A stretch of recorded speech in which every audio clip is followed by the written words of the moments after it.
então, vamos à nossa lição. Hoje é a nossa lição de número 3. O título da nossa lição é o Batismo no Espírito Santo. Amém? Amém. O textual se encontra lá em Atos, no capítulo de número 1, versículo de número 5. Esse texto ele é uma repetição daquilo que João Batista profetiza. Diz assim: porque na verdade João batizou com água, mas vós sereis batizados com o Espírito Santo, não muito depois destes dias.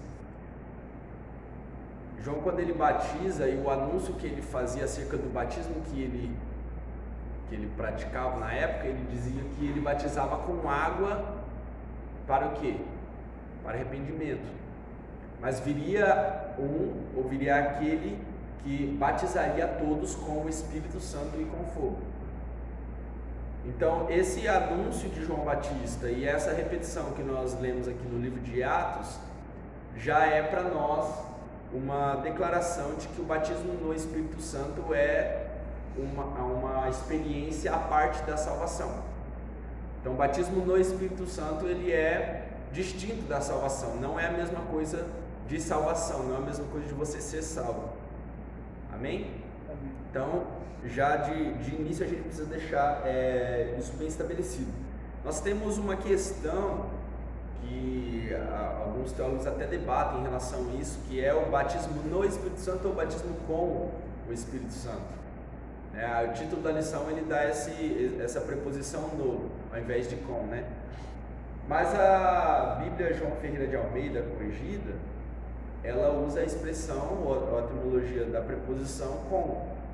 Então, tipo assim, é uma coisa que não interfere muito, não é algo que para nós não muda muita coisa, tá bom? Mas a expressão de batismo no Espírito Santo é que quem nos batiza com o Espírito Santo?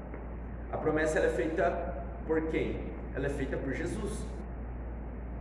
Ele fala para os seus discípulos, né? Fiquem em Jerusalém até que do alto sejais revestidos de poder. E a expressão que ele nos dá, os irmãos já podem abrir em Atos 2, os que têm revista, né? Pode permanecer. Que é a nossa leitura bíblica em classe. Atos capítulo 2, do versículo 1 ao versículo 13. Atos capítulo 2, do versículo 1 ao versículo 13. A gente vai fazer a leitura responsiva. Então, os irmãos que não têm revista, se puder abrir nesse capítulo. Amém? Amém. Cumprindo-se o dia de Pentecostes, estavam todos reunidos no mesmo lugar. E de repente veio do céu um som, como um vento veemente e impetuoso, e encheu toda a casa em que estava assentados. Foram vistas por eles línguas repartidas como de fogo, as quais pousaram sobre cada um deles. E todos foram cheios do Espírito Santo e começaram a falar em outras línguas, conforme o Espírito Santo lhes concedia que falassem. E em Jerusalém estavam habitando judeus, varões religiosos de todas as nações que estão debaixo do céu. E correndo aquela voz, ajuntou-se uma multidão que estava confusa, porque cada um os ouvia falar com sua própria língua. E todos pasmaram e se maravilharam, dizendo uns aos outros: pois que não são galileus todos estes homens que estão falando? Como, pois, os ouvimos, cada um na nossa própria língua em que somos nascidos? Partos e medos, elamitas e os que habitavam na Mesopotâmia, e Judéia, e Capadócia, e Ponto, e Ásia, E Frígia, e Panfilha, Egito e parte da Líbia, junto a Salene e forasteiros romanos, tanto judeus como prosélitos. E cretenses e árabes, todos os termos ouvindo em nossas próprias línguas falar das grandezas de Deus E todos se maravilhavam e estavam suspensos, dizendo uns para os outros: que é isso dizer? E outros, zombando, diziam: estão cheios de mosto. Amém? Amém. Todos estão cheios de mosto. Essa daqui, irmãos, é uma descrição que nós temos acerca da primeira visita, digamos assim, né, do Espírito Santo com o batismo no Espírito Santo. Então nós precisamos entender essa questão já de ponto no que é o batismo com o Espírito Santo. Então o próprio Jesus, quando ele profetiza, ou quando ele anuncia, vocês precisam ficar em Jerusalém, porque do alto virá um revestimento de poder. Então já responde a pergunta do nosso primeiro tópico. Porque o que significa o batismo no Espírito Santo? O batismo no Espírito Santo, ele não é a salvação, ele é um revestimento que o crente, após ser salvo, ele recebe.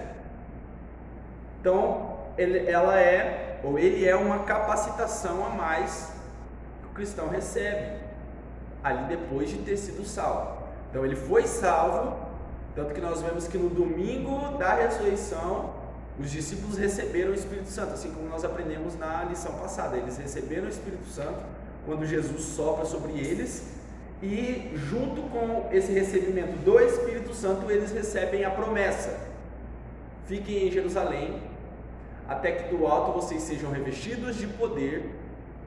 E para que é esse revestimento de poder? O revestimento de poder, irmãos, ele é a condição, e principalmente uma necessidade nesse primeiro tempo, para a capacitação que essas pessoas precisavam ter para o anúncio do Evangelho.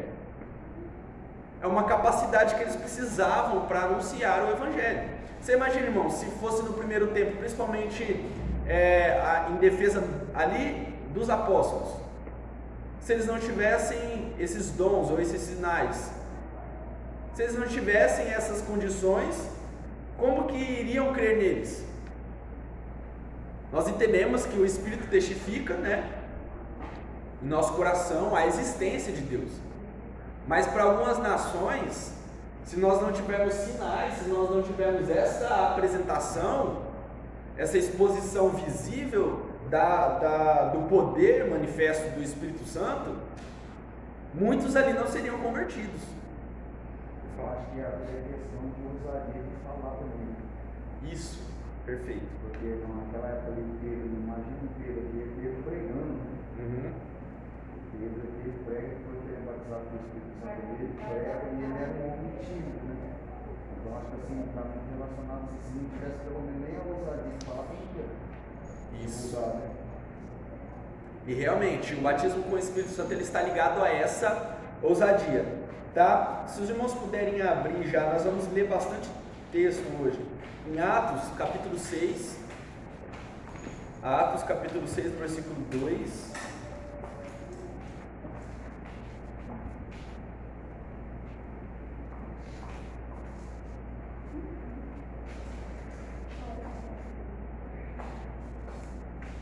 Diz assim: e os 12, convocando a multidão dos discípulos, disseram: não é razoável que nós deixemos a palavra de Deus e sirvamos às mesas.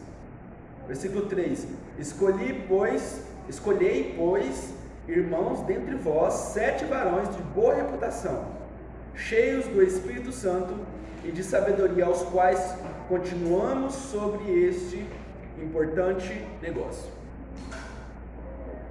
O que ele estava querendo dizer? Os adolescentes podem caminhar com a irmã Adriele para a classe. Amém? A igreja, ela começou a crescer e o trabalho ali também. A irmã também, né? Beleza. A igreja cresceu com aquele trabalho. A igreja, ela ampliou. Só que as pessoas que estavam à frente, os apóstolos principalmente, na pregação, no evangelismo, e você percebe que o primeiro tipo de pregação que nós encontramos, principalmente no livro de Atos, é uma pregação evangelística. É uma pregação de uma exposição do evangelho que foi apresentado primeiramente aos apóstolos.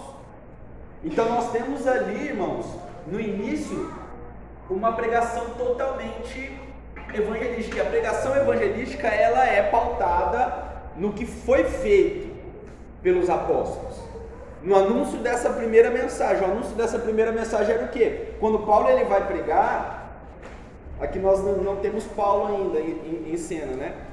Mas quando Paulo ele ia anunciar, a palavra diz que ele anunciava Jesus, e Jesus o quê?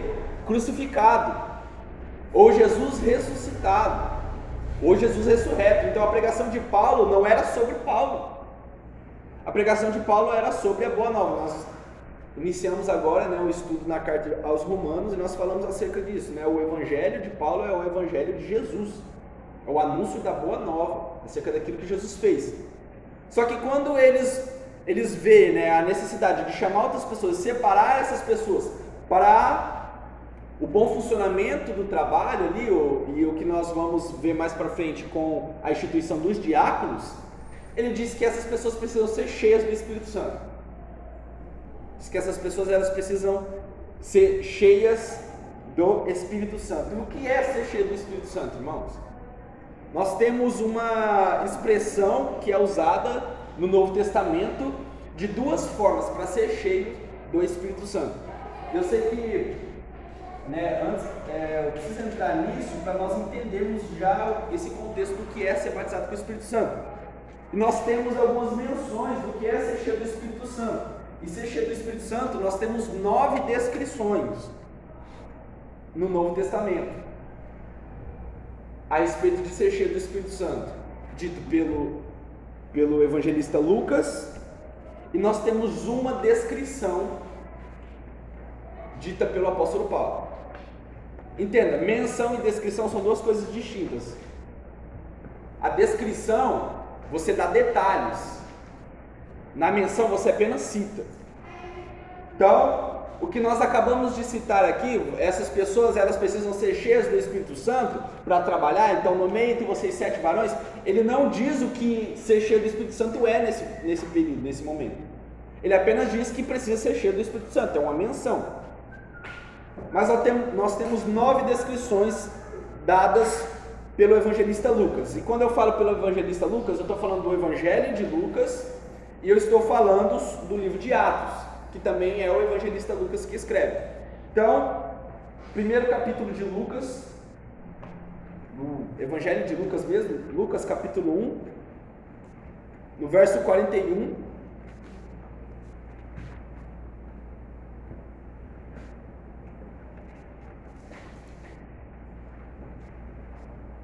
Lucas 1:41 diz assim: e aconteceu que, ao ouvir Isabel a saudação de Maria, a criancinha saltou no seu ventre. Isabel foi cheia do Espírito Santo.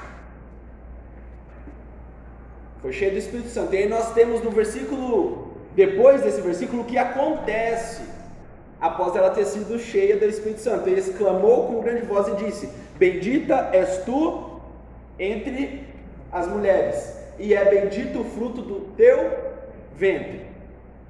E de onde me provém isso a mim, que venha visitar-me a mãe do meu Senhor? Então ela não sabia que Maria estava grávida do Filho de Deus, mas quando ela é cheia do Espírito Santo, ela exclama, e essa exclamação ela é um tipo de profecia. Não é uma profecia. Então ela, cheia do Espírito Santo, ela exerce uma função carismática. O que é a função carismática? Ela se move nos dons, ela se move em algum tipo de dom. Então nós temos uma descrição de ser cheio do Espírito Santo associada ao carisma, associada a um dom. Amém? Não é associado a bom caráter, não é associado a pessoa ela ter manifestações de alguém que foi salvo. Ela simplesmente se move em um dom. No versículo 67 do capítulo 1 ainda, e Zacarias seu pai foi cheio do Espírito Santo e profetizou, dizendo: Bendito o Senhor Deus de Israel, porque visitou e remiu o seu povo. Então a exclamação de Zacarias, logo após ele ter sido cheio do Espírito Santo, é uma exclamação carismática também. É uma exclamação de alguém que profetiza. E essas exclamações, elas são muito parecidas, irmãos, com o que acontecia no Antigo Testamento. O que acontecia no Antigo Testamento era uma visitação, né, do Espírito Santo, assim como nós entendemos no Antigo na antiga lição, uma visitação momentânea, em que eles experimentavam esses dons a partir da visitação do Espírito Santo. E isso para nós é conhecido no Novo Testamento como o batismo no Espírito Santo. A diferença é que eles não experimentavam na sua plenitude, ou na questão da continuidade desses dons permanente na vida de uma pessoa, a não ser que ela fosse separada ao ministério profético, né? Ela não tinha essa permissão ali continuada ali, né? Nós vemos, por exemplo, os irmãos puderem abrir lá em Números, no capítulo 11, versículo 25, eu vou ler porque tem muito texto, senão não vai dar tempo da gente abrir em todos. Números 11, 25. Então o Senhor desceu na nuvem e lhe falou, e tirando do Espírito que estava sobre ele, sobre quem? Sobre Moisés, e pôs sobre aqueles 70 anciãos. E aconteceu que, quando o Espírito repousou sobre ele, profetizaram, mas depois, nunca mais.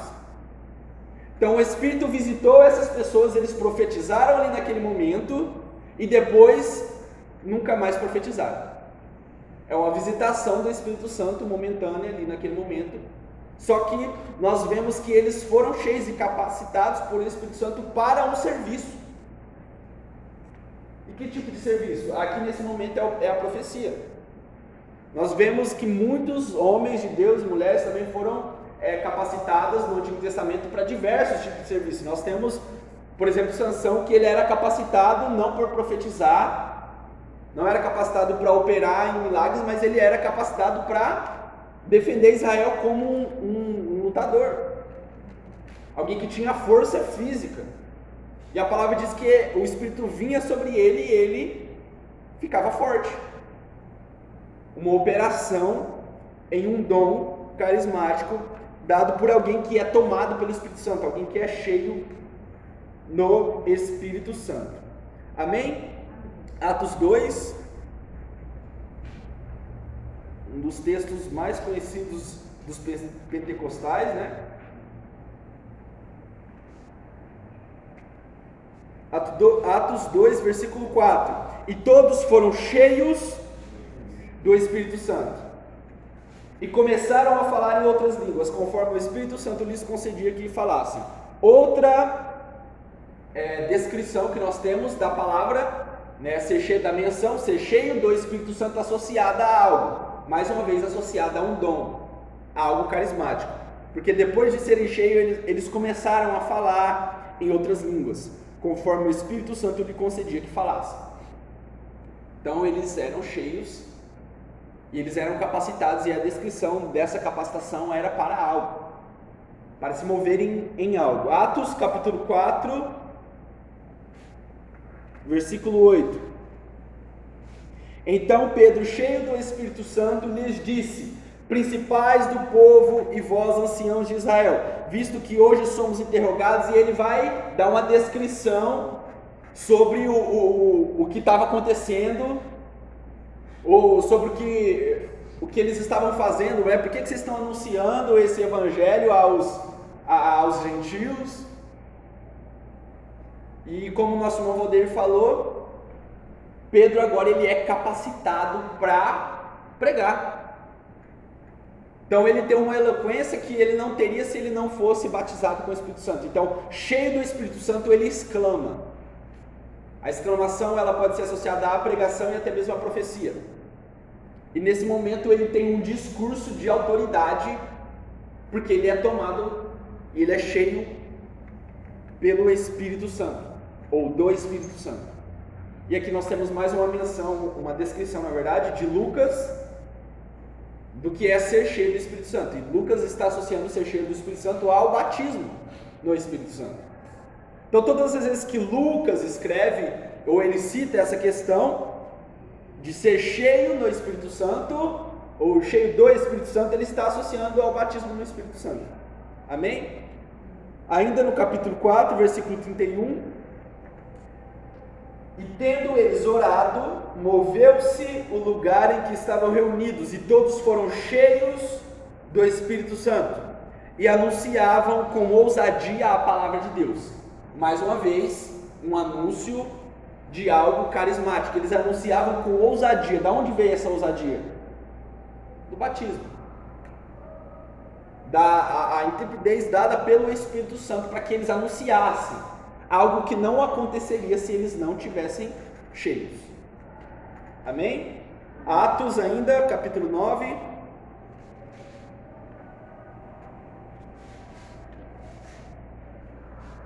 Versículo 17. E Ananias foi e entrou na casa, e impondo-lhes as mãos, disse: Irmão Saulo, o Senhor Jesus, que te apareceu no caminho por onde vinhas, me enviou para que tornes a ver e seja cheio do Espírito Santo. E logo lhe caíram dos olhos como umas escamas, e recuperou a vista, e levantando-se foi batizado. Nós entendemos que Paulo, ele já tinha sido salvo. Quando que Paulo foi salvo? No caminho de Damasco. João, será? A palavra diz que o Senhor se apresenta para ele. Quem estava no culto de sexta entende o que é, que nós falamos sobre o Senhor se apresentar, né? Ele se apresenta como o Senhor, e ele faz o que com Paulo? Ele humilha Paulo ali. E Paulo reconhece o Senhor de Cristo. Aquele que tem o Espírito, ele é o único que ele é capacitado a reconhecer o senhorio de Cristo. Ninguém, senão pelo Espírito, pode dizer Jesus Cristo é o Senhor. Então Paulo reconhece o senhorio de Cristo nesse momento e ele é salvo. E aí nós temos aqui o entendimento de que ele ou ele recebe o Espírito Santo, e a palavra que foi batizado, irmãos, ela já gerou dúvida em diversas pessoas. A pessoa fala assim: não, batizado aqui é batizado nas águas. Aí a pessoa pergunta: não, e quem te garante que tinha um tanque lá na casa de Paulo para ele ter sido batizado? Aí levanta o outro irmão e fala: e quem te garante que não tem? E aí, irmãos, não cabe a nós ficar especulando, mas nós temos uma orientação que foi dada para Ananias. Qual a orientação que é? Você tem dois deveres. Vai, porque está a mim um vaso escolhido para levar o meu nome diante dos gentios. Esse é o versículo 15 que eu estou lendo. E dos reis e dos filhos de Israel. E eu lhe mostrarei quanto deve padecer pelo meu nome. E Ananias foi e entrou na casa, e impondo-lhe a mão disse: Paulo, o irmão Saulo, o Senhor Jesus que te apareceu no caminho por onde vinhas, me enviou para que tornes a ver e sejas cheio do Espírito Santo. Então a primeira coisa com a oração que Ananias faz é o quê? Paulo volta a ver. E qual era o segundo mandamento dado pelo Senhor? Eu sou enviado para que você torne a ver e seja cheio do Espírito Santo. E depois disso a palavra fala que ele, levantando-se, foi batizado. Então nós temos essa orientação que nos leva a entender, claro, que isso daí levaria um estudo um pouco mais aprofundado, mas o entendimento que Paulo, ele é batizado com o Espírito Santo ali naquele momento, porque ele foi cheio do Espírito Santo. Amém? E aí, Atos capítulo 13, versículo 9.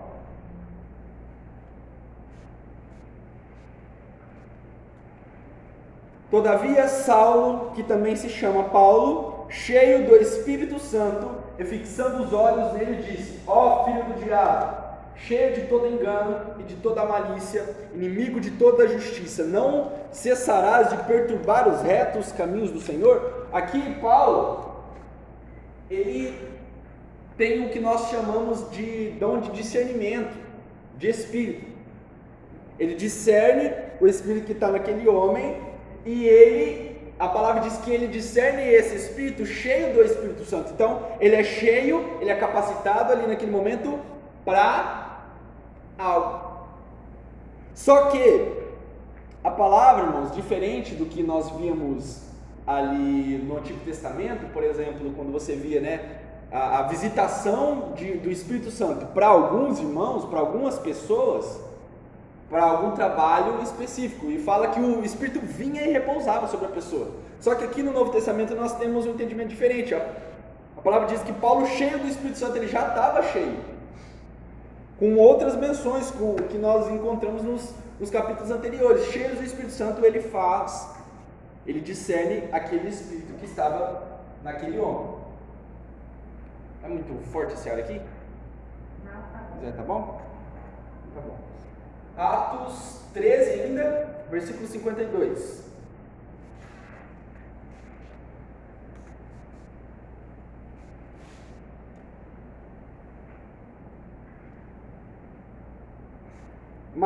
Versículo 50, irmãos. Mas os judeus incitaram algumas mulheres religiosas e honestas e os principais da cidade, levantaram perseguição contra Paulo e Barnabé e os lançaram fora de seus limites. Sacudido, porém, contra eles o pó dos pés, partiram para Icônio, e os discípulos estavam cheios de alegria e do Espírito Santo. Aqui nós vemos o que acontece, o que eles estão fazendo, eles estão anunciando, e eles são impedidos, e por muitas vezes eles são até mesmo açoitados, e a palavra diz que eles tinham alegria naquilo. E a alegria que eles tinham não era deles mesmos. E eles não poderiam se alegrar com aquilo se eles não fossem capacitados para aquele tipo de trabalho. Irmãos, um mártir, alguém para sofrer pelo Evangelho, ele tem que ter pulso firme, ele tem que ter uma capacitação especial para que isso aconteça. E é o que nós vamos entender, até mesmo o que Paulo vai citar sobre os dons de poder. Ele fala que um dos dons de poder é o quê? Ele fala não, né? A gente que associa esse dom a dom de poder, mas é o dom da fé. Por que a fé é associada com os dons de poder? Porque ela faz com que nós façamos coisas que naturalmente nós não poderíamos fazer. Então, o que eles sentem nesse momento, o dom que eles se movem é o dom da fé, para suportar aquilo que eles estavam passando. Amém? E essa é a nossa última descrição de Lucas. A primeira e única descrição que nós temos de Paulo sobre ser cheio do Espírito Santo está em Efésios, texto que o nosso pastor leu ontem e falou sobre isso também aqui na nossa campanha. Efésios capítulo 5, versículo 18.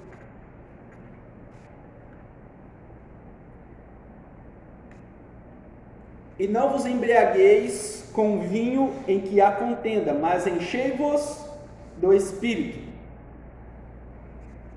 falando entre vós com salmos e hinos e cânticos espirituais, cantando e salmodiando ao Senhor no vosso coração, dando sempre graças por tudo a nosso Deus Pai, em nome do nosso Senhor Jesus Cristo, sujeitando-vos uns aos outros em temor a Deus. Só que antes disso, ele fala sobre uma vida, uma conduta acerca do que a igreja tem que ter. Se nós for olhar a partir do versículo 11, ele dá toda essa descrição de como nós precisamos nos portar.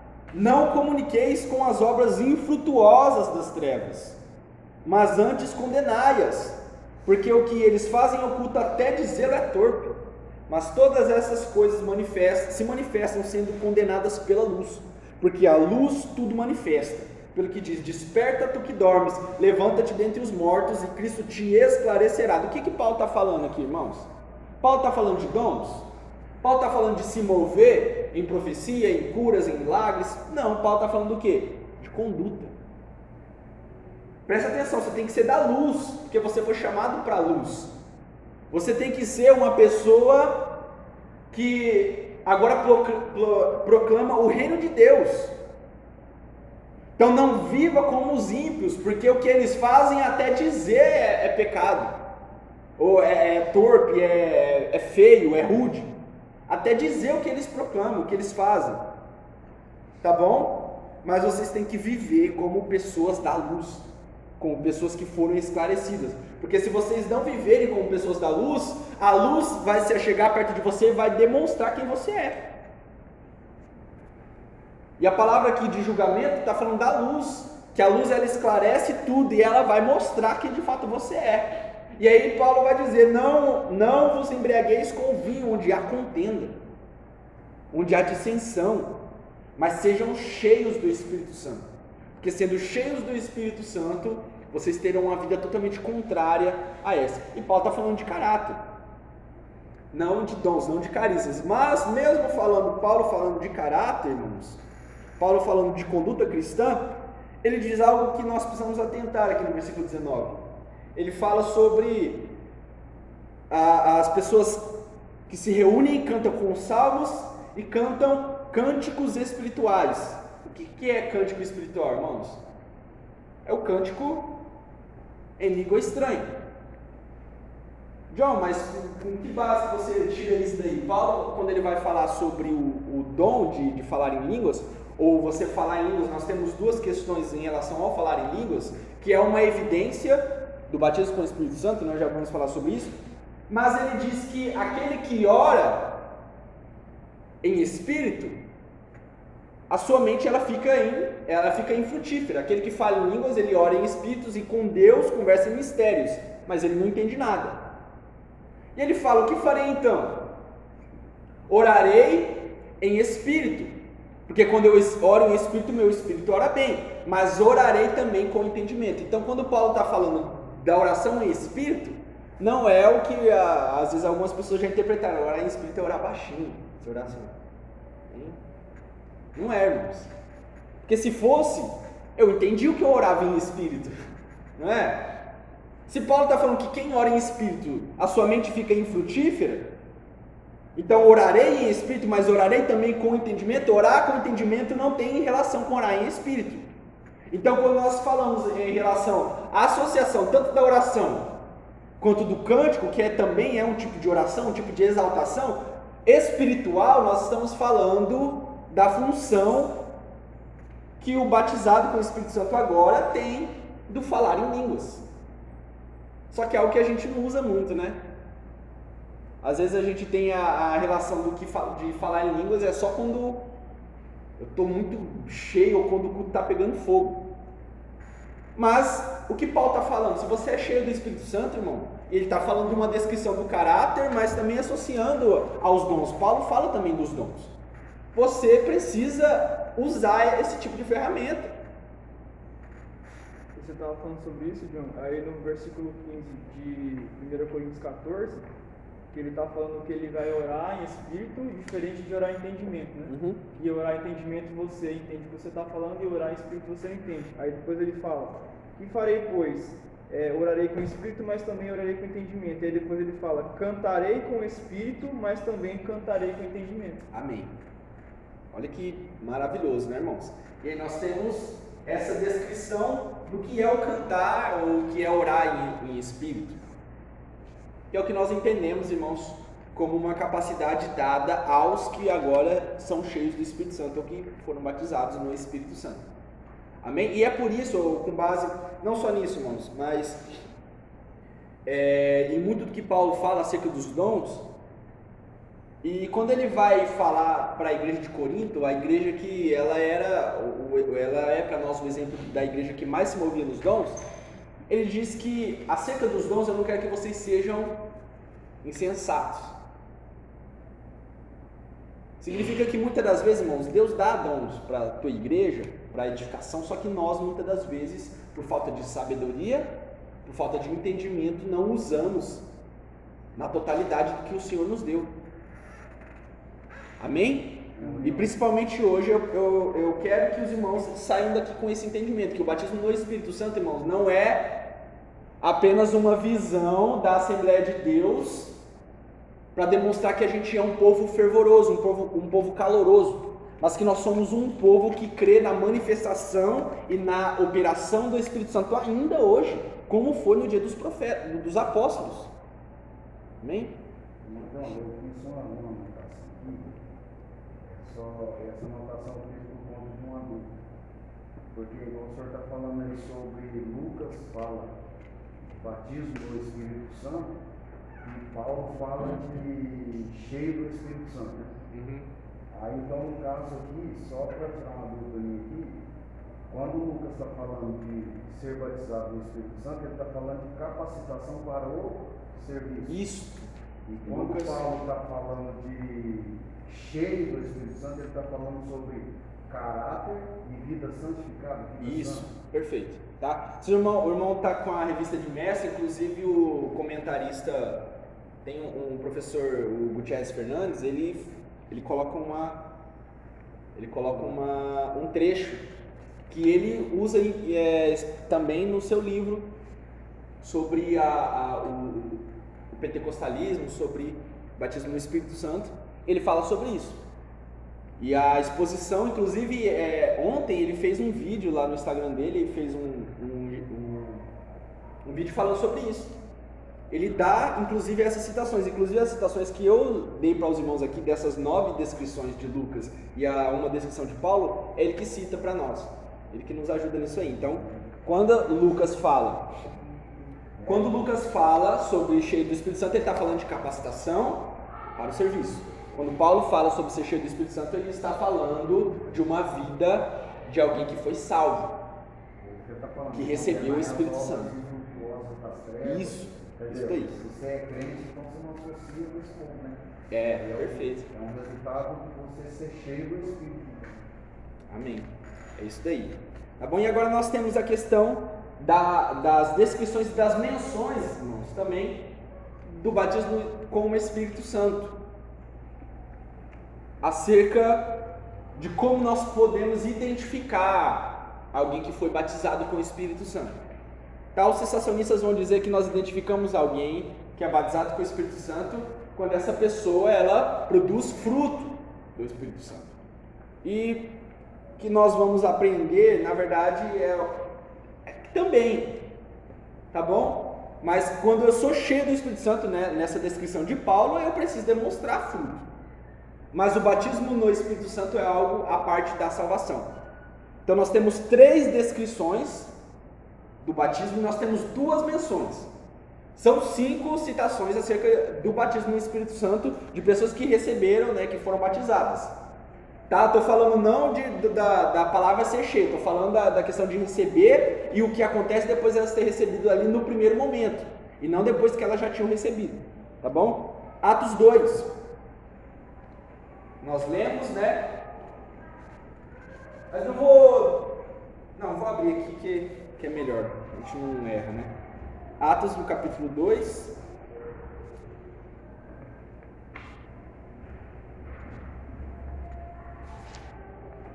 Versículo 4 diz: E todos foram cheios do Espírito Santo e começaram a falar em outras línguas. É uma descrição do que aconteceu. Eles foram cheios e aí tem detalhes acerca disso. Então uma descrição é algo que, além de ser mencionado, existem alguns detalhes que incorporam ali aquela citação. Tá bem? Atos 10, versículo 44.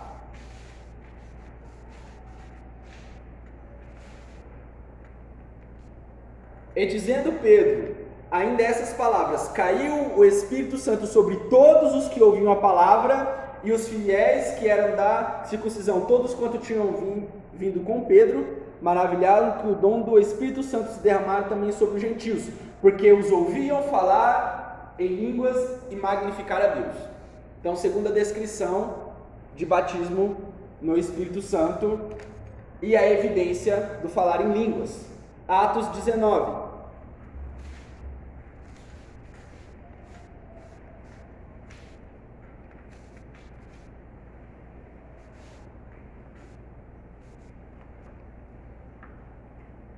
Só perdi aqui qual que é o versículo. Já acho. 6, né?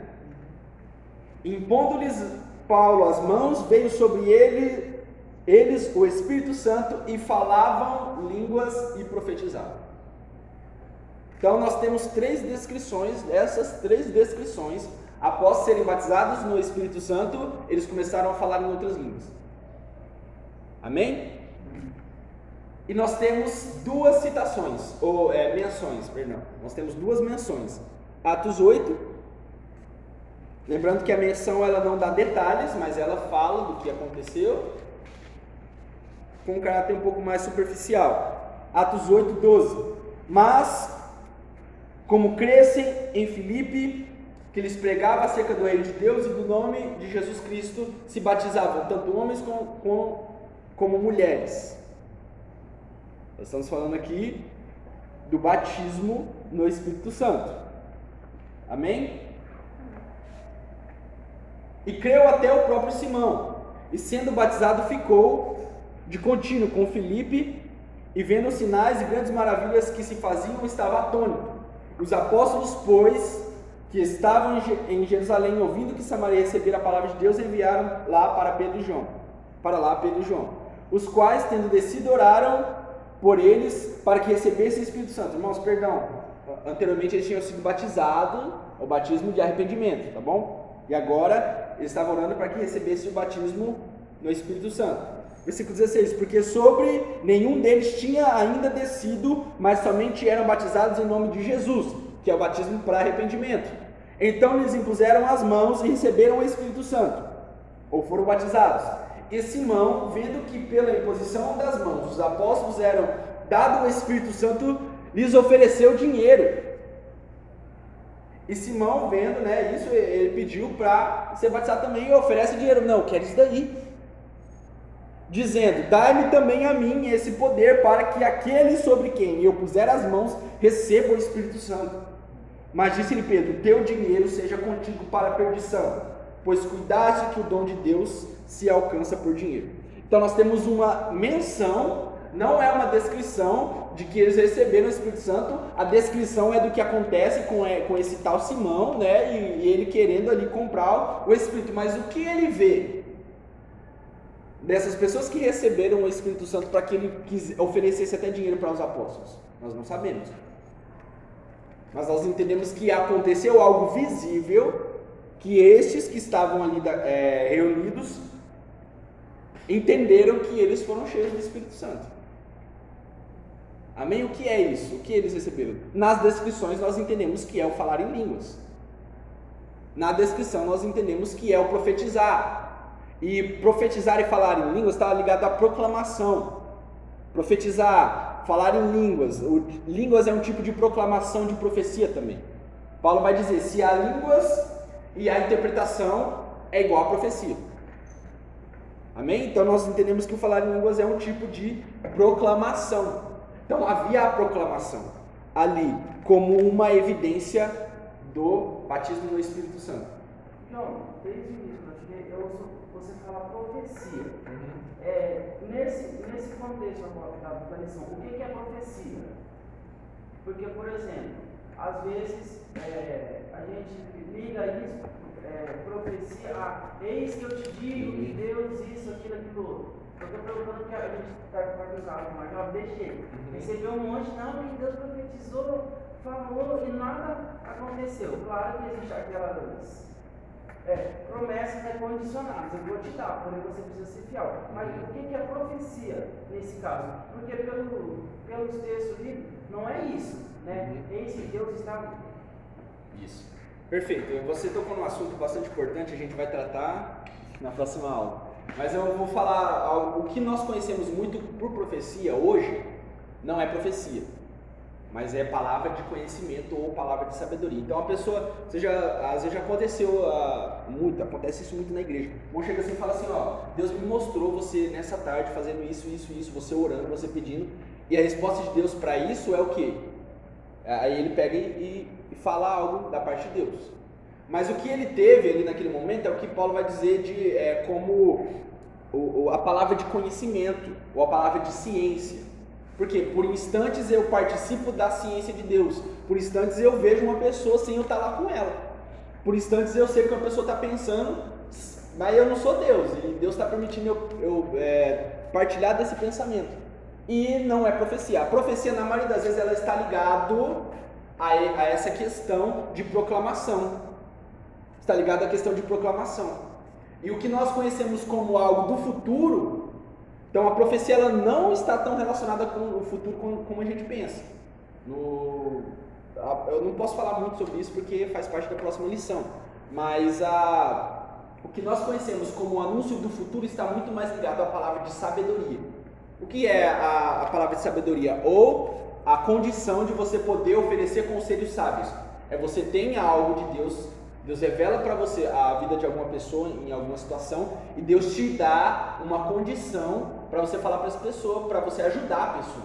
Então não é só um recebimento do que é o que aconteceu. Deus vai te dar um conselho para você dar para aquela pessoa, que é diferente, tá? E aí a gente tem também o pseudo-profecia, o pseudo-palavra de conhecimento, o irmão inventa, diz que lê CPF, e aí um monte de coisa que a gente sabe que não é verdade, tá bom? Mas o que nós estamos conhecendo como palavra de conhecimento, que muitas das vezes tem sido associado com a profecia. Só que nesse contexto, e principalmente no contexto passado, por exemplo, Saul está indo para correr para matar Davi. E fala que quando ele passa ali no meio daquelas pessoas que estão profetizando, ele cai, é cheio do Espírito Santo e começa a profetizar. O que ele começa a profetizar? A palavra nesse contexto do Antigo Testamento para profecia é também a palavra de proclamação. Profetizar também é bendizer a Deus. Profetizar é você falar daquilo que você não conhece também, mas que está chegando como uma revelação de Deus para você. Então a pessoa fala assim, mas antigamente não falava em língua estranha. A gente tem muitas evidências em relação ao povo antigo da proclamação, que não era chamada de língua estranha, mas que era chamada de uma proclamação, que eu não tenho, a pessoa falava daquilo que ela não sabia. Por exemplo, os salmos são um tipo de proclamação. Você acha que o Salmos 2, por exemplo, tu és meu filho, hoje eu te gerei, e eu vou colocar você num reinado e tal. Você acha que a pessoa que proclamou esse salmo, Davi, quando proclamou esse salmo, ele tinha plena consciência de que Jesus ia nascer da Virgem Maria e tal, e do que ia acontecer? Não. Ele simplesmente profetiza. Ele simplesmente proclama algo entregue pelo próprio Deus. Amém? Eu sei que não respondeu na totalidade, assim, mas aí a próxima lição a gente vai falar melhor sobre isso. Bom? Cornélio, aqui você falou igual como a lição dos comentaristas, ele traz respeito do batismo do Espírito Santo associado à salvação e tal, destino e tal. Então Cornélio ele foi batizado com o Espírito Santo antes dele mesmo descer as águas. Isso. Porque o texto aqui diz aqui, onde você leu em Atos, né? 10, ele diz aqui no versículo 47. Isso aqui é uma expressão de Pedro, né? Ele diz, Respondendo então Pedro, pode alguém porventura recusar a água para que não seja batizado? Este que também recebeu como nós o Espírito Santo? Então aqui Pedro quer dizer para nós aqui que Cornélio foi batizado no Espírito Santo antes mesmo dele ser batizado nas águas. Pode acontecer isso hoje também? Pode, com certeza. Pode. Nessa questão aí, o próprio Deus, quando manda Pedro ir lá, ele fala que viu um varão cheio do Espírito Santo, né? E orava, ele ouviu as orações dele. Então, na verdade, ele já era cheio antes de ser batizado. Perfeito. O próprio Deus revela a Pedro, né? Aí, irmãos, ele lá. A gente tem essa questão muito bem estabelecida no Evangelho em relação ao batismo. Que a gente às vezes usa o batismo como um amuleto, assim. A gente não é da lei, mas a gente usa o batismo como se fosse a circuncisão lá na lei, né? E você sabia, onde eu passo, eu estou falando isso, porque onde eu passo uma situação, onde eu passo ali, eu passo um problema danado. Onde eu passei uma situação que uma irmã que trabalha lá com a gente, é crente de outra denominação, falando em questão de salvação, ela não acredita na salvação dela. complicado, né? Porque a gente tem muitas pessoas desse Então, quer dizer, é batizado, diz que é batizado com o Espírito Santo, mas ainda tem dúvida da própria salvação da alma. Quer dizer, ela falou para mim assim, não, eu não estou preparada para ser batizado, não me fala. E aqui a Bíblia está falando que o Cornélio já foi batizado com o Espírito Santo, antes mesmo de descer as águas para batismar, ou seja, ele já tem certeza, praticamente ele já... Aí eu pergunto para os irmãos, Cornélio, quando Pedro chega na casa dele e começa a orar, Cornélio já era salvo ou não? Qual era, o que vocês acham assim? Eu creio que sim, porque o próprio Deus já falou com ele, né? Ele falou para Cornélio, Cornélio, eu ouvi a sua oração, as suas esmolas chegou até mim, quer dizer, o seu fruto eu recebi. Olha aí. Aí ele fala, manda chamar, ele mandava para Cornélio mandar chamar Pedro. Olha lá, tinha um gentil orando, o Senhor se apresenta para o apóstolo e fala, existe um homem lá, tá cheio de Deus, tá orando, e vai lá só para ele ser batizado. Nem batizado nas águas é. Não é. E aí o que nós entendemos que ele já era salvo. Nós entendemos que ele já era salvo. Mas por que, mesmo já sendo salvo, depois é necessário que... Irmãos, ele já recebeu o Espírito Santo. Por que não pode ser batizado agora aqui? Nas águas. Irmãos, é igual o casamento.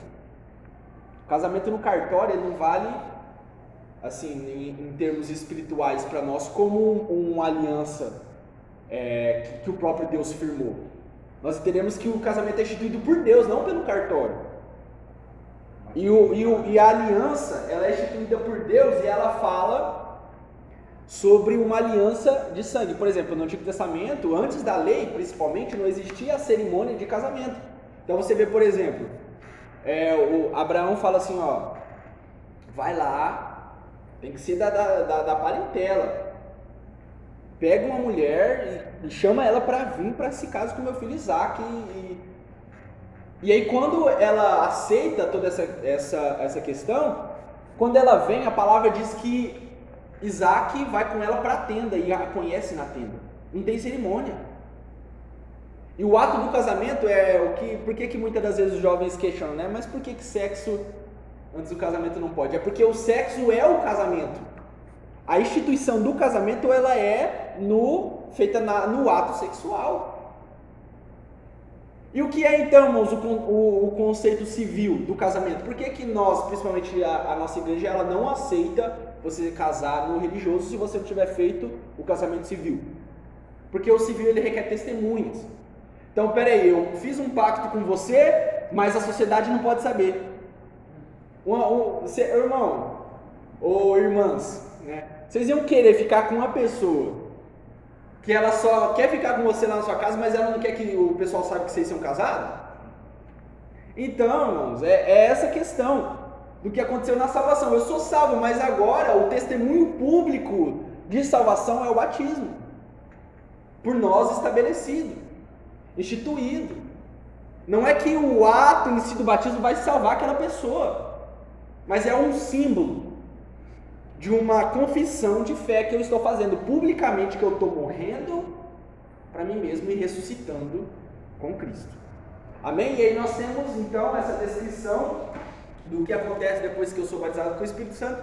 Irmãos, eu sou batizado com o Espírito Santo, eu tenho uma evidência, e a evidência é o quê? O falar em línguas. Por que, irmãos, que essa evidência de falar em línguas? E o porquê falar em outras línguas? Qual é a questão? Quando nós vemos lá no último capítulo de Marcos, o Senhor falando assim, estes sinais seguirão aos que creem. Em meu nome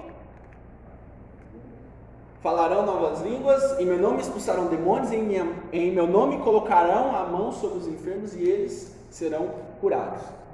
Primeira questão que Jesus estava deixando muito claro para nós aqui, essas evidências elas eram para quem? Para todos que creem. Esse sinal seguirão quem? Os que creem.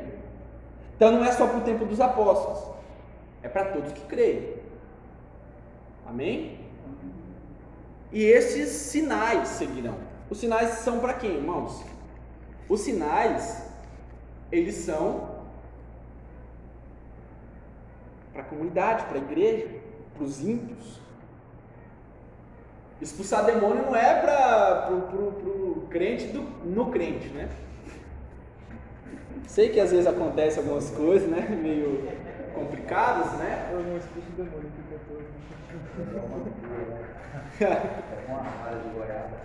São sinais, irmãos, manifestos para a edificação da igreja. Quando Paulo fala acerca dos 5 ministérios e quando Paulo fala acerca dos dons também, os ministérios lá em Efésios e nos dons em 1 Coríntios ele fala assim, em 1 Coríntios ele fala acerca dos dons, ele fala que esses dons eles são para quê? Para a edificação da igreja. E ele fala no capítulo 13, o texto preferido dos sensacionistas, que é o quê? Coríntios 13 é o texto do amor, né? Só que no capítulo 12, no final, ele fala assim, eu vos mostrarei um caminho mais excelente. Qual é o caminho mais excelente, irmãos? É o caminho do amor. Só que eles usam essa expressão de caminho mais excelente como sendo assim, ó pessoal, os dons são muito bons, mas de todos eles o melhor dos dons é o quê? O amor. Só que amor não é dom. Amém? Amor não vai existir, irmãos. Você aqui do nada, você chega a Deus e bate assim, você começa a amar as pessoas. O amor ele é um fruto e um mandamento primordial. Antes de ser um fruto é um mandamento. Eu amo sem querer amar. Eu amo quando eu não tenho vontade de amar. Eu preciso, é um mandamento. E muito se fala sobre o primeiro amor. E o que é o primeiro amor, irmãos? É o primeiro mandamento. Amar a Deus acima de todas as coisas. E às vezes a pessoa fala assim, irmão, eu estou bem, assim, mas eu só não estou no primeiro amor. Eu falo, irmãos, então você está em pecado. Porque o primeiro amor é o primeiro mandamento. Você não está cumprindo ele, então o que você está fazendo? O que nós temos feito? Amor é mandamento. Quando João escreve lá em Apocalipse para a igreja de Éfeso, fala, você tem feito tudo isso, tem colocado à prova aqueles que se dizem apóstolos e não são, vocês pegam firme aí no batente, mas ó, uma coisa eu tenho contra ti, que abandonaste o primeiro amor. E o que ele fala? Volta-te, arrependa-te. Arrependimento é para quem está em pecado, ou para quem pecou, não só quem está em pecado, né? Às vezes a gente tem que se arrepender diariamente daquilo que nós praticamos de errado. Arrependimento é para o cristão, mas ele está citando um pecado em específico, que é o quê? Você perdeu o primeiro amor, você precisa voltar e se arrepender, porque se você não se arrepender e não restaurar isso que você precisa restaurar, eu vou vir e eu vou tomar o candelabro de você. Eu vou tomar de você essa chama. E aí, nós temos um mandamento ali dado expressamente para aquela igreja. Você precisa voltar e restaurar isso daí. Amém? E aí os sensacionistas usam essa questão para explicar. Olha o exemplo de Corinto. Tá, vocês estão querendo se mover nos dons? Os dons deixam a igreja cheia de problema. Só que o que Paulo está querendo dizer é que os dons deixam a igreja cheia de problemas se os dons não forem usados com amor. Com amor. Nós precisamos entender, irmãos, que o dom, ele é ainda para nós, e o amor ainda mais, e os dons, eles precisam ser usados com base nessa questão do amor. E Paulo, ele fala sobre isso, irmãos. Ainda não foi manifesto aquilo que há de ser. Ainda vivemos o que é incompleto. Em parte, conhecemos, em parte, profetizamos. Mas quando aquilo que é inteiro vier, o que é em parte se desfará. O que ele disse antes que é em parte nós fazemos? Nós em parte conhecemos, em parte profetizamos. Em parte podemos entender também que nós ministramos. E quando nós formos falar sobre os dons, nós vamos entender que a profecia, ou falar em línguas, irmãos, esses dons eles estão todos ligados. Estão todos ligados, aí a gente vai ter um entendimento melhor. Só que o que Paulo está falando? Paulo está dizendo que os dons são em partes. Aquilo que nós fazemos no Espírito são em partes. E quando que é o que em parte ele vai se desfazer? Quando aquilo que é completo vier. O que é completo, irmãos? É a pergunta que eu faço para vocês hoje. O que é completo? Já veio? Irmão, se já veio, por favor, alguém me fala que Não veio. A igreja ainda é cheia de problemas. A sociedade ainda é cheia de problemas, porque a plenitude dos tempos não veio. Ele fala, quando aquilo que vier, irmãos, como ele é, nós veremos. E nós o veremos como ele nos vê. Aí é arrebatamento. E isso, aí é a plenitude dos tempos. Não apenas o arrebatamento, mas a habitação dos santos com Deus na eternidade. A habitação dos santos com Deus. E Paulo fala que como ele nos vê, nós o veremos. E como que Deus nos vê, irmãos? Existe alguma coisa de nós que Deus não conhece? Irmãos, existem coisas que nós não conhecemos. Alguém aqui sabe quantos fios de cabelo tem na cabeça de vocês aí? Isso aqui. Os brancos. Amém? A gente não sabe, a palavra diz que o Senhor conta os fios do cabelo da nossa cabeça. Pra quê? Eu não sei. Mas Ele nos conhece melhor do que a gente. Olha isso. E Paulo está falando que como Ele nos conhece, nós também o conheceremos. E essa é a plenitude. É nisso que Paulo está falando, que quando o que é perfeito, o imperfeito se desfará. Então, se não vê o que é pleno, o que é perfeito, ainda há necessidade do em parte. Ainda há necessidade dessa questão. E Paulo destina um capítulo inteiro apenas para o falar em línguas. Por que Paulo destina um capítulo inteiro para falar em línguas? Porque é uma das evidências do batismo no Espírito Santo. E nós temos, irmãos, é um pouco complicado e talvez a gente não teria tanto tempo para explicar acerca disso. Porque nós temos duas questões, e nossa hora já foi, já é 10 e 10 já. Duas questões para falar em línguas. Nós temos o falar em línguas como uma evidência do batismo com o Espírito Santo, e nós temos o dom de variedade de línguas. Nós temos o dom de variedade de línguas. Para os irmãos entender, por exemplo, em Atos 2, o que acontece em Atos 2? O Espírito Santo desce, eles são cheios, eles são batizados, e o que acontece? Eles começam a falar em outras línguas. A palavra começam a falar em outras línguas aqui, a palavra línguas aqui é gloss, o que nós entendemos por glossolário, que é o que? É o entendimento de uma língua que você fala, mas você não aprendeu ela, você não foi na escola para aprender, sua mãe não ensinou ela para você, ela foi te dado ali, naquele momento, de forma sobrenatural. Então foi lhe dado algo ali de forma sobrenatural. Só que quando os irmãos eles falam assim, e nós estamos ouvindo, e todo, o versículo 5. E em Jerusalém estavam habitando judeus, varões e religiosos de todas as nações, e correndo aquela voz juntou-se. Versículo 7. E todos pasmavam e se maravilhavam, dizendo uns aos outros: pois que não são galileus todos esses homens? Como, pois, os ouvimos cada um na nossa própria língua em que nós somos nascidos? A palavra língua aqui é dialetos. Amém? Então, eles falavam em outras línguas, a palavra do grego é glossa. Eles ouviam em outras línguas, a palavra do grego é dialetos. E o contrário de gloss, dialetos, é uma língua que você pode estudar ela.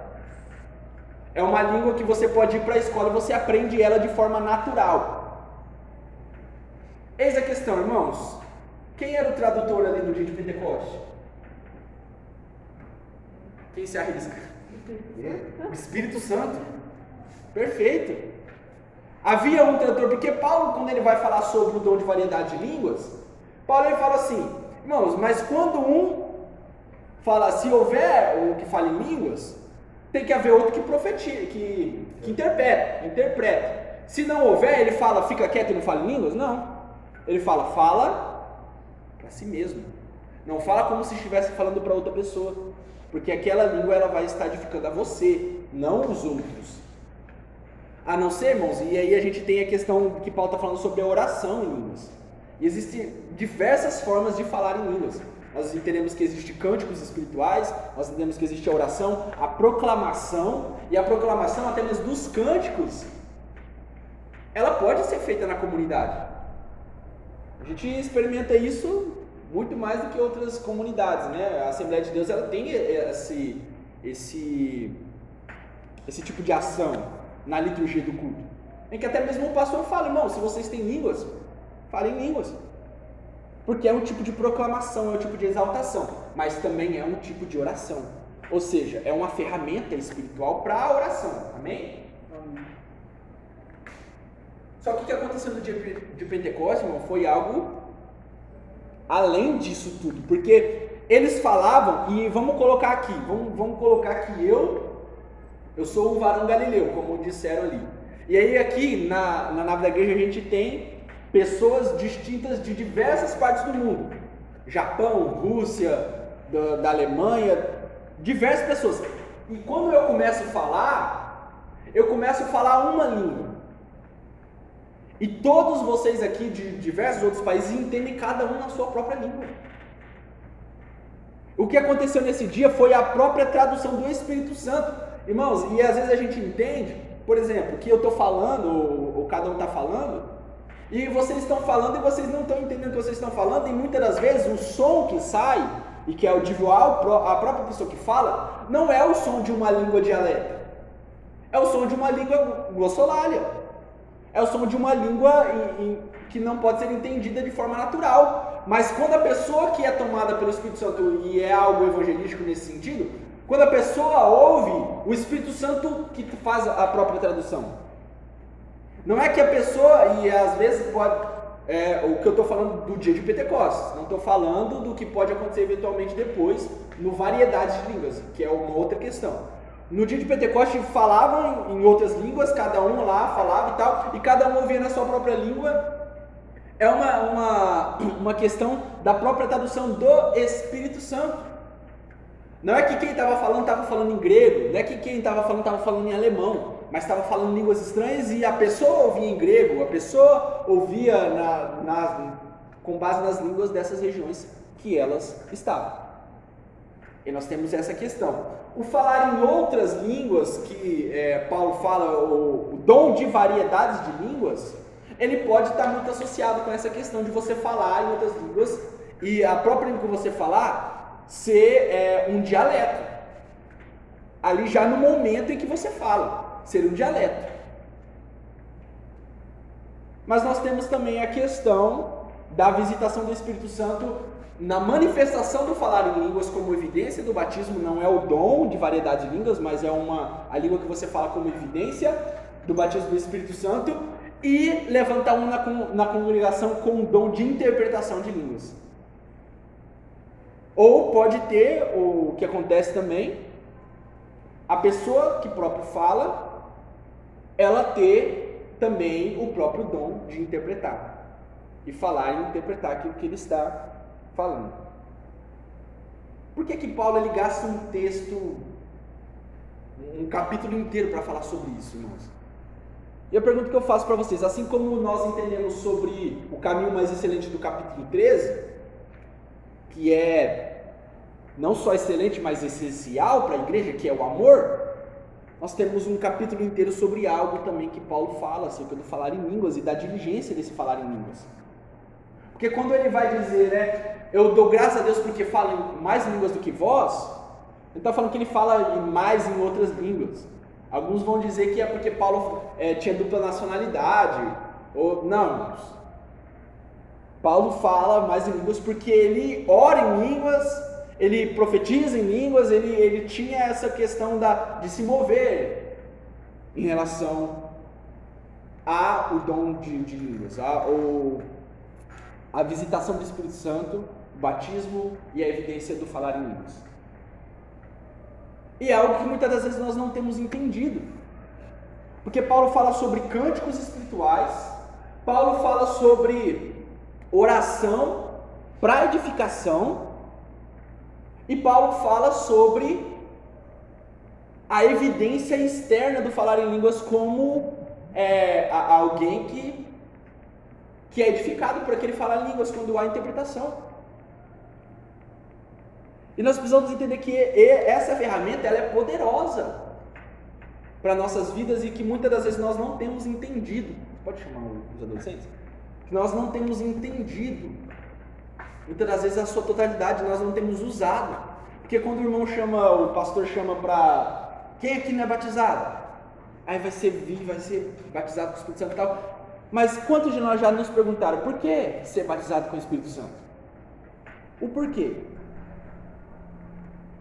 E a palavra diz que ser batizado, né, a profecia que Jesus faz para os seus discípulos, fiquem em Jerusalém, até que do alto sejais revestidos de poder.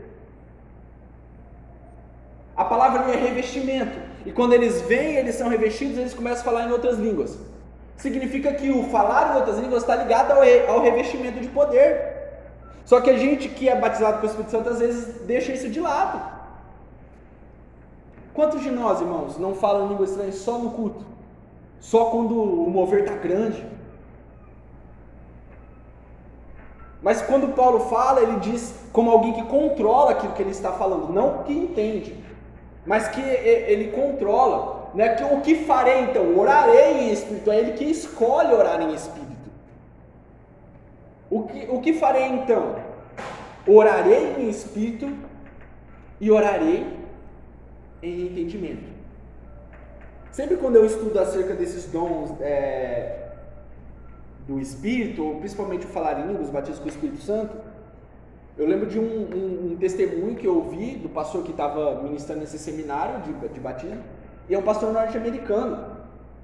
Ele tem um ministério, irmãos, fervoroso acerca de dons e cura, ministração, de operação de maravilha mesmo. Ele é o cara que quando você vai orar por ele, você vê perna crescer. Quando você vai nas orações dele, você vê perna crescer, você vê braço, você vê a operação de maravilhas mesmo. Ele se move nesse dom. E aí, quando ele está pregando sobre isso, ele fala: irmãos, quem quer ter o que eu tenho? Quem quer ter o que eu tenho? Aí os irmãos levantam toda a mão assim e tal. Aí ele falou: vocês querem ter o que eu tenho? Então beleza, eu vou te contar a minha história. E aí ele pega e fala sobre a história dele. Ele fala que ele trabalhava numa empresa e tal, e aí ele sentiu Deus chamando ele para ser missionário. Ele chegou para a esposa dele e falou assim: Deus está me chamando para ser missionário, eu estou sentindo. Ele falou: tá, beleza. Tudo bem para você? Que eu vou sair do meu emprego, eu vou pedir demissão e eu vou ser missionário. Nem que a gente tenha que passar fome e tal, beleza? Não, tranquilo, a esposa concordou com ele e tal. Aí ele saiu, só que, irmãos, ele não sabia o que o missionário fazia.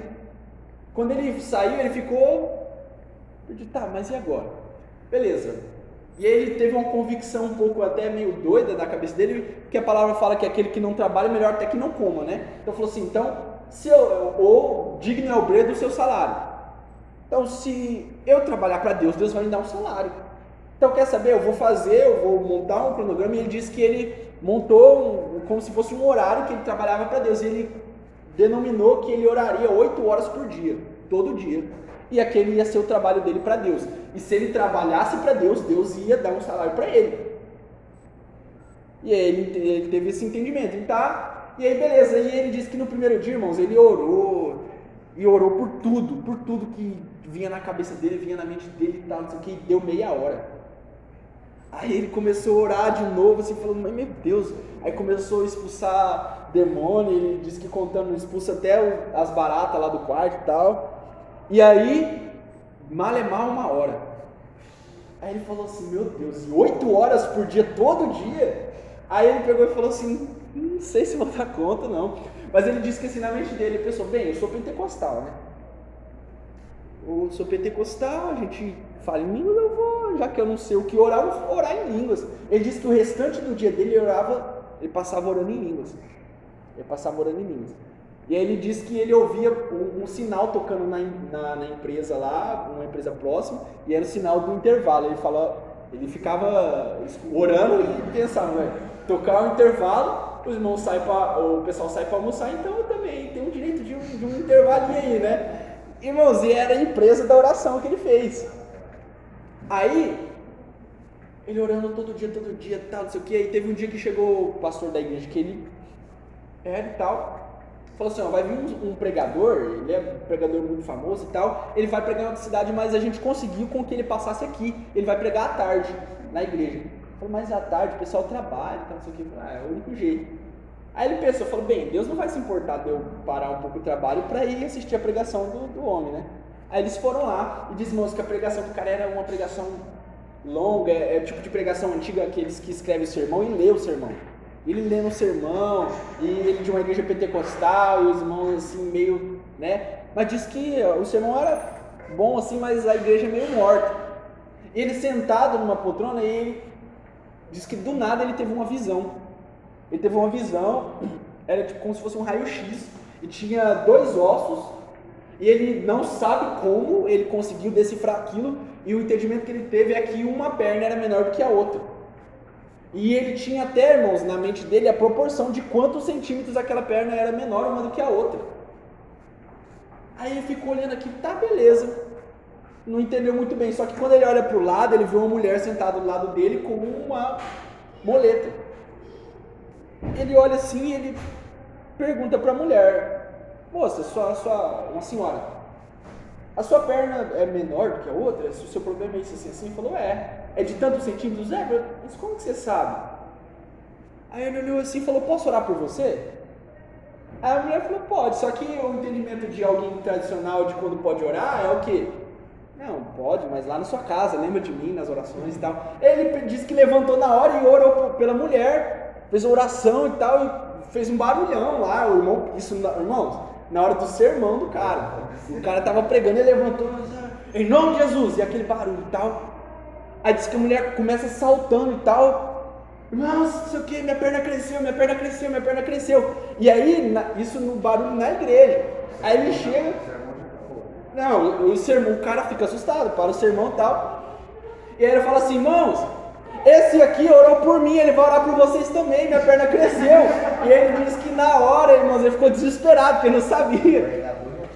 Aí beleza, aí ele fica lá na frente orando, tá bom. E aí nisso o pregador já senta, desiste do sermão. E quando ele senta, os irmãos vão lá para orar por ele, para que esse pastor ore por ele. E aí ele fica lá orando e diz que a primeira pessoa que ele ora, ele fecha o olho. Aí ele diz que ele fica com a mão estendida e a cabeça da pessoa some da mão dele. Ele falou, sentou. Vou ficar aqui, senhor. Tá? Faz alguma coisa. Ele disse que quando ele abre, o irmão está caído no chão. Aí chegou outra pessoa e tal. Ele disse que naquele dia, irmãos, foi uma experiência que ele nunca teve. Que todas as pessoas que ele orou, não foi algumas, foram todas as pessoas que ele orou. Porque ele orou para serem curadas, elas foram curadas naquele dia. E aí ele disse que na hora que terminou aquilo, estava aquele alvoroço todo, derramado do Espírito Santo naquela congregação. Ele pegou e começou a chorar. Ele diz que, ele contando o testemunho, ele fala que ele se balançava na grade da igreja e fala, Senhor, por quê? Por que o Senhor decidiu usar eu? Eu disse que eu queria trabalhar para o Senhor, mas eu não tinha entendimento que era isso que o Senhor estava pedindo. E ele disse que pela primeira vez, depois de 6 meses orando, ele ouviu a voz de Deus audível falando com ele. Ele falou assim, você acidentalmente descobriu a fonte do meu poder. Quando você estava orando em línguas, você estava edificando o seu espírito. E o que você fez não foi simplesmente de forma natural, mas o seu espírito estava muito bem capacitado para fazer esse tipo de trabalho. E aí, irmãos, quando o ministério desse homem, ele fala sobre isso. Sobre a oração poderosa, na oração o poder que há na oração em línguas, da edificação que há no espírito. E nós, todas as vezes que oramos em espírito, irmãos, eu tenho certeza, porque isso acontece comigo, que a primeira coisa que acontece na sua cabeça é, será que isso é de Deus? E depois do será que isso é de Deus, você fica meio assim, você fala umas 2, 3 palavras, você para de orar. Você para de falar em línguas. Mas não tem nada, não tem um mover, por que eu estou orando em línguas? Não tem um pastor profetizando, por que eu estou falando em línguas? Mas você é batizado com o Espírito Santo, você é capacitado para isso. E é uma ferramenta para você usar. E eu pergunto para os irmãos, quantas coisas sobrenaturais não aconteceriam se nós, cristãos pentecostais, entendêssemos o valor da oração em línguas? Quantas coisas não seriam diferentes em nossas vidas? Porque o meu espírito ora bem. E nós precisamos ter isso, irmãos, como uma prática diária das nossas vidas. E aí eu faço um desafio para os irmãos, aqueles que são batizados, aqueles que não são batizados primeiro. busquem o batismo com o Espírito Santo. Irmão, John, qual é a fórmula de buscar o batismo com o Espírito Santo? Irmãos, não tem fórmula mágica, eu não sei, porque o Senhor dá o Espírito dele a cada um como ele quer. E o falar em línguas, inclusive, né, ele fala assim, concedia a cada um como ele queria que falasse. Né? A gente não sabe, mas todas as vezes que nós temos a menção do que acontece ou a descrição, o que as pessoas estavam fazendo? Orando. Eles estavam orando e foram batizadas com o Espírito Santo. Então talvez o segredo seja isso. Como eu busco orando, e para que eu quero ser batizado com o Espírito Santo? Talvez você não tinha um entendimento do quão poderoso é, irmãos, um cristão cheio do Espírito Santo. Irmãos, quando eu fui ser batizado com o Espírito Santo, eu vi o meu pastor falar em língua. Eu chegava, toda vez eu tinha que chegar muito cedo. Aí eu chegava, estava sentado, aí eu chegava e ele orava 1 hora. E ele ficava ali falando em língua estranha. Eu queria saber o que ele estava falando, para que ele falar daquele jeito. Só falar com Deus. Aí quando eu fui buscar orientação com ele, o que é aquilo lá que ele estava querendo dizer? Aí ele falou que era o batismo com o Espírito Santo e ele foi me aconselhar. Ele falou para mim assim, exatamente o que você está falando. Se você quer ser batizado com o Espírito Santo, ora, faz o propósito de jejum. E eu lembro que eu fiz uma campanha de 40 dias de oração e jejuando todo dia. Jejuava 1 hora, jejuava 3 horas, jejuava até 11 horas, em prol de ser batizado. Quando fez 40 dias, fechei a campanha, quando fui batizado com o Espírito Santo, aí eu fiquei mais, poxa vida. Aí eu fui num culto de ensinamento, o pastor orou por mim, eu preciso me levar de caminhonete para casa, eu não suporto nem ficar em pé assim, falando em língua estranha. Aleluia. Então, Oração, ela de um justo pode muito seus efeitos, né? Para qualquer sentido, Né? E a gente vai aprender na semana que vem acerca dos dons, exclusivamente acerca dos dons. Mas eu quero fazer um desafio para os irmãos que são batizados, né? Eu falei para aqueles que não são, para que busquem, porque é uma capacitação. Se você deseja, né, fazer parte do ministério, do ministério, por que a Assembleia de Deus ela tem essa questão de não consagrar pessoas, principalmente, acho que eu não sei como que está funcionando agora, né, mas para você ser diácono você precisa ser consagrado, você precisa ser batizado com o Espírito Santo, porque nós entendemos que a descrição que Lucas dá, e a descrição de Lucas de ser cheio do Espírito Santo é o quê? Carismático. Amém? Você precisa ser cheio do Espírito Santo. E aqueles que já são batizados com o Espírito Santo, eu te desafio, não é um desafio, irmãos, mas é uma orientação, a você tirar um período da sua oração diária, do seu devocional, para você orar em línguas. O período da sua oração diária, se você ora 15 minutos, 5 minutos pelo menos para oração em línguas. John, mas a oração em línguas ela é meio repetitiva, ela é não sei o que e tal. Eu vou tirar por uma experiência que eu experimentei, eu sei que alguns aqui também possam ter experimentado. Irmãos, quando eu fui batizado, eu falava que aquilo que eu ouvia da língua estranha, ou da língua que eu proclamava, não tinha nada a ver com o que eu falo hoje. E muitas vezes já mudou, e muitas vezes eu falei de um determinado tipo de língua que eu não falava antes. E aí, nesse sentido, eu entendi o que o Senhor falou, falarão em novas línguas, em outras línguas. Quer dizer, se você fala em língua e você não exercita isso, você vai falar aquilo sempre, e você não vai sair dessa concepção. E o falar em línguas, irmãos, não é só uma evidência. Se nós não exercitarmos esse falar em línguas, ele vai ser só uma evidência. O irmão vai saber que você é batizado com o Espírito Santo, mas ele também, faz parte do revestimento de poder. E tira isso, e aí na semana que vem, pelo menos essa semana, John, mas eu não creio, né, dessa forma, eu não creio que eu, não sentindo nada, posso orar em línguas. Mesmo que você não creia, faça isso. Mesmo que você não creia, faça isso. Sim, durante essa semana, tira um período específico. Lá você está orando, ora um tempo em línguas, e aí na semana que vem, fazendo isso esses dias, aí eu vou perguntar para os irmãos se vocês sentiram alguma diferença. Se Vocês sentiram alguma diferença? Eu, por exemplo, eu já senti muita diferença em relação, irmãos, à resistência à tentação. A tentação, irmãos, ela, quando nós oramos e exercitamos o falar em línguas, parece que nós temos uma força a mais para resistir às tentações. Parece que nós temos um discernimento a mais do mundo espiritual. Parece que nós temos uma sensibilidade a mais ao falar do Espírito Santo. E vocês precisam entender que esse orar em línguas é uma das chaves do que nós vamos estudar na semana que vem sobre os dons espirituais. Está ligado ao batismo com o Espírito Santo e também ao falar em outras línguas, que é uma chave e um degrau para que você possa acessar as outras questões sobre os dons espirituais. Amém? Então, irmãos, se vocês puderem fazer isso, essa questão, né, para a gente ter essa diferença na nossa igreja.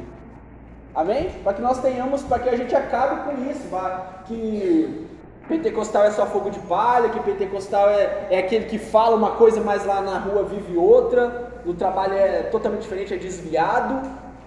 E uma outra questão que muitas vezes nos pergunta também, John, pode alguém ser batizado com o Espírito Santo ou receber o Espírito Santo e não ser salvo? Saul e Balaão, dois exemplos assim, só para a gente ter uma concepção. Profetizavam, falavam, foram cheios, mas nós temos o exemplo de pessoas que se perderam. O que tira também, o que corta a questão do que muitos usam, que o batismo com o Espírito Santo é o selo do Espírito Santo, não tem nada a ver. O selo do Espírito Santo é o próprio Espírito Santo. Então, aquela velha, não, se é batizado com o Espírito Santo, o irmão ele não pode desviar, ele não desvia. Ou ele vai ser salvo, ele é eternamente salvo porque ele foi batizado com o Espírito Santo. Não, não é assim que funciona, amém? Mas a pessoa se desvia ou esfria dentro da igreja, ela também perde essa capacidade de falar. Ou não? Como um dom, não. Mas como a presença do Espírito Santo, sim. Entendeu? Porque que acontece? A gente vai estudar isso na semana que vem, novamente. Como um dom, essa pessoa não perde. Porque ela ativou algo no espírito dela que não pode ser desativado. Ela ativou algo no espírito dela que não pode ser desativado. E aí você vê pessoas desviadas que têm visão, pessoas desviadas que profetizam, mas que estão fora dos caminhos do Senhor. E o que acontece? Para ela parar de ter isso, o que precisa acontecer com ela? Ela precisa ser um apóstolo. E o que a gente sabe sobre os apóstolos, assim como nós aprendemos em Hebreus, que o apóstolo ele não tem mais a salvação, ele perdeu a salvação. E aí, esse apóstolo, por que ele perde a salvação? Porque ele tem que negar o Espírito Santo, mas é um caminho. Ele tem dom, ele está desviado, mas ele tem dons, ele se move e tal, não sei o quê. Aí ele começa a negar esses dons, ele começa a apagar o Espírito Santo. Aí chega uma hora que ele apaga até o ponto dele perder tudo isso. E aí ele deixa de crer, e ele se torna um apóstolo. Tá? Então a gente não pode falar de pontos, falar assim, ó, desviou, qual que é o desviado? Eu estou na igreja e eu já estou fora e aí eu perco? Não. O desviar, irmãos, não é eu estou na igreja e eu decido me desviar, a partir de agora eu sou desviado. Não, é um caminho. Só que chega um tempo, um determinado ponto nesse caminho, que essa pessoa não pode mais voltar. E aí, nesse ponto, ela já perdeu essa questão, tanto dos dons quanto da salvação. Essa caminhada aí que você está falando aí, o camarada já está tantos anos sem orar, tantos anos sem manifestar, tantos anos sem ler a Bíblia, tanto tempo sem ir na igreja. Vamos usar, por exemplo, Eli. A gente citou Eli aqui nas lições passadas e hoje de novo. Eli era sacerdote. Eli, quando Saul vai chegar para Samuel, vai chegar para ele, vai falar assim, alguém falou comigo, foi você? Não. Falou assim, se falar de novo, fala, eis-me aqui, Senhor. Como ele sabia que era Deus? Porque provavelmente Deus já tinha falado com ele. Só que fazia tanto tempo que ele não ouvia Deus falar, que ele estava tão assim na questão da perdição, que os filhos desviados, que ele já não se movia mais nessa questão de dom, entendeu? De ouvir Deus falando, que é uma manifestação de dom espiritual. E aí, ele perdeu aquilo. Já fazer quase uns 20 anos. Isso. Amém? Alguém tem mais alguma pergunta?